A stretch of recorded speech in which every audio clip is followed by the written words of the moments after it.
Hi, my name is Andy with Always Power and Wellness, and I'm here to give you 5 tips for eating around the holidays. Number 1, just enjoy it. It's meant to be fun. And unfortunately, if you're stressing about the choices that you're making, you actually make it harder on your body to digest whatever it is you choose to eat, whether it's healthy or it's not. You make it 10 times harder on your body. So let's not do that. Number 2 is to regulate stress. Why? I really just mentioned it in number 1. It causes a bad chain reaction in the body. It makes it harder to digest whatever it is you choose to eat, whether it's healthy or not. Here's a tip: meditate before meals. Why? I found that it helps me be more mindful of myself in general, as well as what I'm going to eat. It helps reduce overeating, and definitely takes the edge off so you're not just eating to eat. Number 3, if you're already on a weight loss protocol and would like to continue to making progress over the holidays, what you can do is eat your protein with your carbohydrate, or you can eat your protein with your fats. What you don't want to do is combine your fats with your carbohydrates in the same meal. And the reason is that's the perfect way to make a fat cell. So you need a carbohydrate, a sugar, essentially, and a fat. Spoiler alert, most desserts are made with fats and carbohydrates, so sorry there. So is all hope lost if you decide to indulge this holiday season? No, absolutely not. Just make sure that you're feeling good when you're eating whatever it is you're eating. Also, if you've been strict with your diet for a while, a cheat meal can actually do you some good. What do I mean by that? Well, if you've been eating, I'll use the word cleanly, meaning without processed food, sugars, and junk. Consuming some foods that you don't typically eat can actually speed up your metabolism.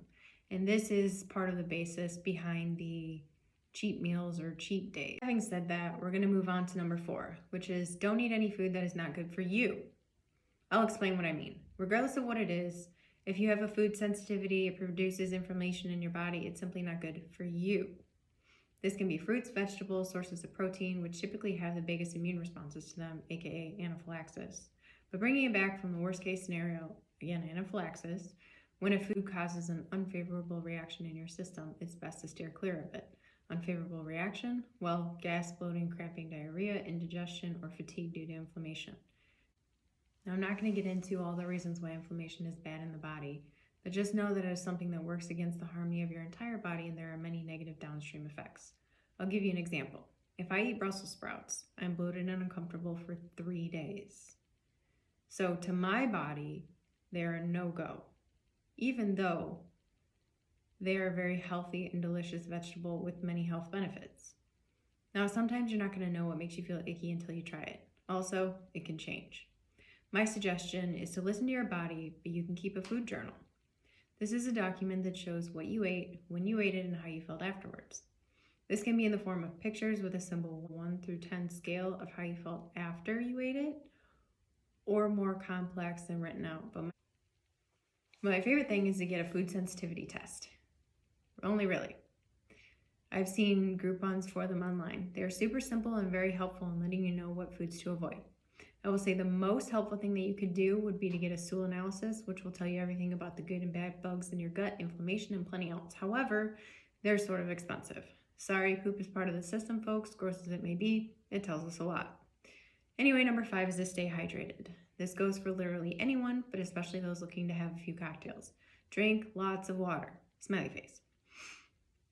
Drink water all day. Drink it between those cocktails, especially, and drink it before bed. I will also add taking a magnesium glycinate supplement at bed can help with water reabsorption, but more on that at another time. So yes, you're going to pee a lot, but if you're looking for a quick getaway from the fam, Tinkle Time can be your best friend. You're welcome.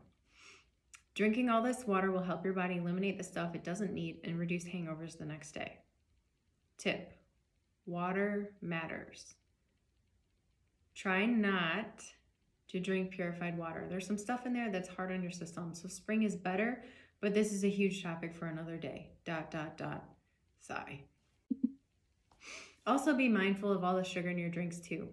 If you are drinking those cocktails, just remember that sugar is a carbohydrate, and typically they contain table sugar, which is the most inflammatory kind. I'm not talking about fructose, I'm not talking about stevia. Personally, I would try and avoid gluten and dairy if I was worried about inflammation as well. But this is supposed to be fun and not overwhelming, so take it or leave it. Again, more topics for another day. I like to eat veggies and protein for breakfast personally, and save the carbs for my favorite part of the evening, whether it's a glass of whiskey or a sweet snack. Either way, refer back to our number one, which is just enjoy it. If you're happy, you're on the right path. Wishing you great health in all ways. I'm Mandy Williams with Always Power and Wellness. If you like this video, please let me know, and thank you for watching.